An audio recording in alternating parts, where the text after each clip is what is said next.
จึงขอทบทวนความเป็นมาของการปฏิบัติหน้าที่ของประธานว่าพรรคคอมมิวนิสต์ลาวได้ทำการบิดเบี้ยวบิดเบือนทำลายสัญญาผูกพันสร้างสันติวิตในพระราชอาณาจักรลาวและใช้อำนาจประเทือนปกครองแผ่นดินเป็นเวลาถึง35 ปีผ่านมานี่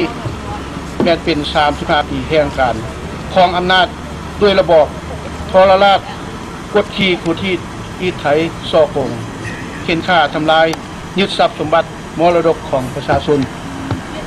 สร้างความพังมีในพรรคจนมีคำเว้าพดฟื้นอยู่ในทั่วสังคมทุกชนลาวว่าคนหังบ่มีคุกคนทุกข์บ่มีโรงหมอสังคมชุมชนภายในเกิดมีความเหลื่อมล้ำต่ำสูงขาดคุณสมบัติความยุติธรรมในสังคมพรรคคอมมิวนิสต์ลาวประชาชนปฏิวัติลาวเป็นพรรคที่สืบต่อทอดเจตนารมณ์คอมมิวนิสต์เวียดนามอันที่จะเข้ายึดครองแผ่นดินลาวเป็นภาคส่วนหนึ่งขึ้นกับเวียดนามซึ่งแม่นท่านเกษรเป็นผู้รับใช้นโยบายนี้ตลอดมาพรรคคอมมิวนิสต์ลาวประชาชนลาวได้บังคับช่วยโอกาสเซ็นสัญญากับฟาร์มวันดงเมื่อวันที่18 เดือน7 ปี 1977 สากบางหน้าสัญญามิตรภาพแบบพิเศษลาวเวียด ตบตาประชาชนผู้เป็นเจ้าของแผ่นดินหากท่าแท้ของสัญญานั้นก็เป็นสัญญามอบแผ่นดินลาวให้ขึ้นกับเวียดนามทั้งที่เขาจะเห็นได้จากภารกิจการปกครองและการบริหารทั้งหมดของรัฐบาลลาวได้ตกอยู่ใต้อำนาจของเวียดนามอย่างสิ้นเชิงแล้วนับแต่วันนั้นลงเซ็นสัญญาเป็นต้นมาประเทศลาวได้กลายเป็นประเทศที่ขาดอิสรภาพขาดสิทธิเสรีภาพขาดอำนาจอธิปไตยประเทศลาวได้กลายเป็นภาคส่วนด้วยสัญญาที่เรียกกันมามิตรภาพแบบพิเศษแบบขี่ตัวไอ้น้องลาวเวียดเข้าเม็ดหักผักเม็ดหนึ่งก็แบ่งปันกันกินอันนี้หมายถึงดินดอนต้นหญ้าของลาวเฮาไอ้น้องเวียดมีสิทธิ์เข้ามาแบ่งปันอยู่กินนำกันอย่างเสรีเมื่ออำนาจความสะดวกความสบายบ่มีให้แก่การคืนดินลาวให้สำเร็จพรรคคอมมิวนิสต์ลาวเวียดนามได้สั่งเป็นทางลับให้ทุกส่วนงานของคอมมิวนิสต์เวียดตามแผนที่เอิ้นว่ากลยุทธ์ในการคืนดินลาวให้สำเร็จขยายทุกตารางบีบบังคับให้พรรคคอมมิวนิสต์ลาวทำการเข็นฆ่าลาวีชนชาติทำการบังคับและปราบปรามพวกขักชาติความเป็นชาติของพลเมืองลาวให้ตกอยู่ท่ายอมจำนวนตลอดมาการปกครองการบริหารทั่วทั้งประเทศได้ตกอยู่ใต้อำนาจเผด็จการทรราชปราบปรามนาบคูให้ประชาชนพลเมืองลาวเกิดความย่านกลัวประชาชนขาดอิสรภาพเสรีภาพขาดประชาธิปไตยซึ่งพฤติกรรมทั้งหมดนี้มันตรงกันข้ามกับคำขวัญของพรรคที่วางออกว่าประชาธิปไตยและประชาชนเป็นเจ้าอย่างหน้ามือหลังมือประชาชนพลเมืองว่าได้มีสิทธิ์ว่าได้มีเสียงในการปากเว้าในการคิดเขียนในการออกความคิดเห็นใดๆทั้งสิ้นประชาชนกลายเป็นข้าทาสสีนามักซิกาคอยท่าตบมือหับไส้ให้พรรคอย่างเดียวนี่มันเป็นวิธีการตัดหอนสิทธิพื้นฐานอันชอบธรรมของพลเมืองโดยเจตนาอาการเช่นนี้มันนอนอยู่ในนโยบายการปราบปรามและการนาบคูเมืองลาวให้เกิดความย่านกลัวและให้ประเทศลาวตกเป็นภาคส่วนของประเทศเวียดนามไว้ขึ้นตามเจตนารมณ์ของเศรษฐศาสตร์การกินลาวอันที่เรียกกันว่าประเทศอ้าย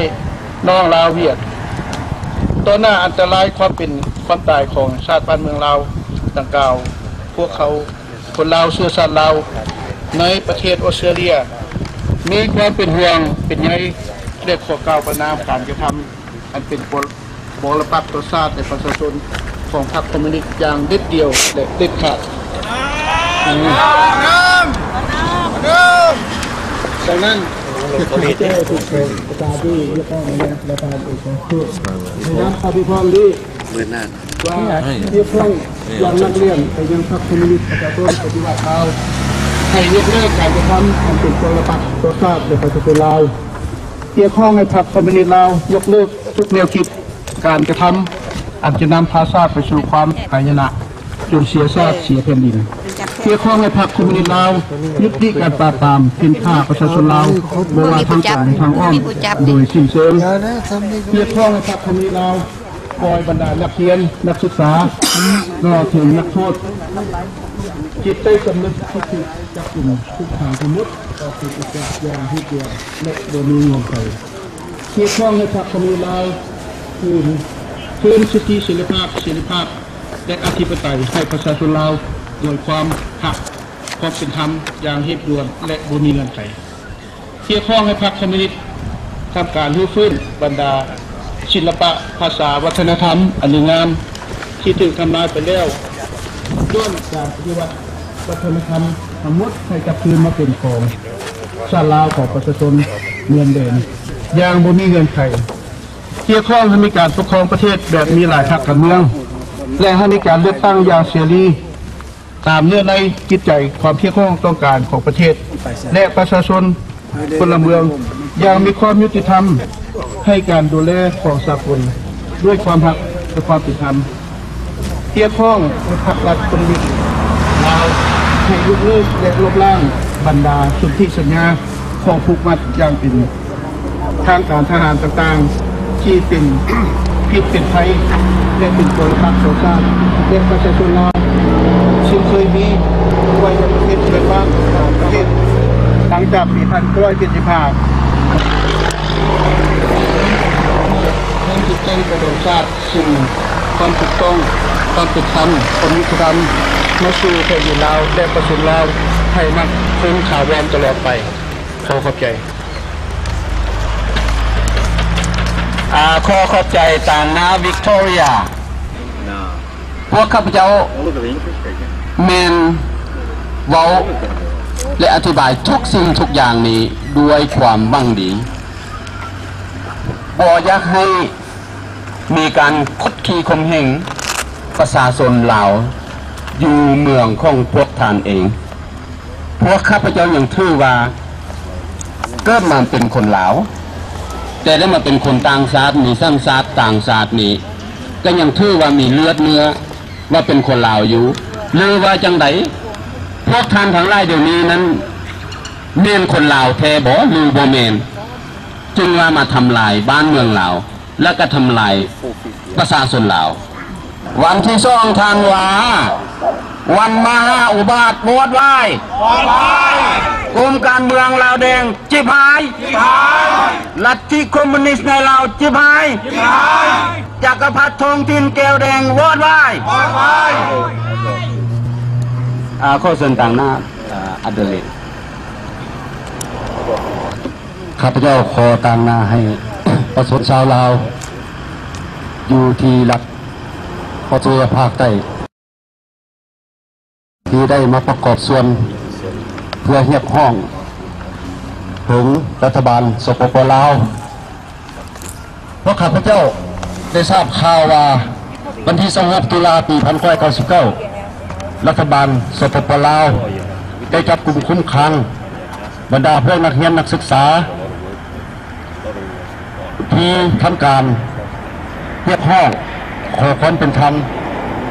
และขอความถูกต้องจากภาครัฐแต่ในที่สุดความเรียกร้องปราศจากความรุนแรงปราศจากอาวุธบรรดาขบวนการพวกนักเรียนนักศึกษาดังกล่าวที่เรียกร้องเพื่อความเป็นธรรมสุดท้ายมาภาครัฐก็ได้จับกลุ่มคุมขังเข้าไป